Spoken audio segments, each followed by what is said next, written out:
8 months ago, Autumn Chenkus says she was told her son was going to die.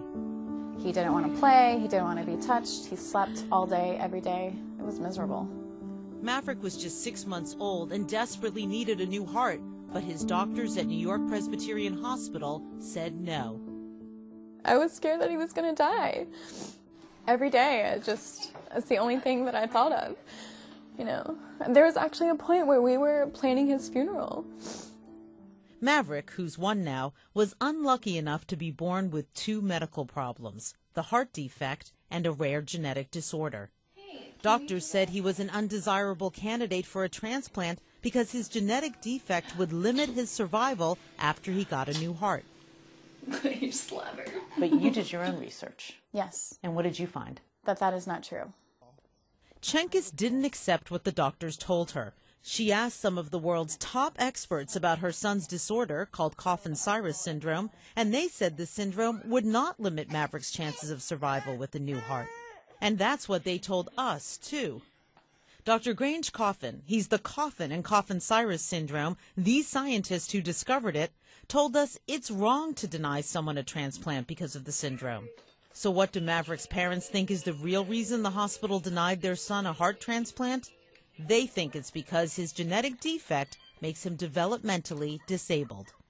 I told them that I knew that they didn't want to waste a heart on him because they felt like he was going to be delayed. Hearts are very rare, and I understand that, but I also understand that Maverick's a baby, you know, and he needed a heart. Do you think they just sort of discredited his life, discredited his future? Absolutely. And if they were to say otherwise, they would be lying. Maverick was dying. Chenkus pleaded with the doctors. I just said, will you guys please reconsider this? Reconsider transplant for Maverick. And sorry, there's nothing we can do about it. Sorry. And they just get up and walk out of the room. That was it. And just left me there. I remember I was laughing because I was in shock. I was laughing with tears streaming down my face because I was in shock. Like I could not believe that was really happening. We're talking about my son's life, and you're looking at your watch, and you just walked out on me. New York Presbyterian declined our repeated requests for an interview, and in a statement told us their evaluations are conducted with compassion and bring the best ethical, medical, and scientific principles to the process. You want to smile. Maverick's parents didn't give up.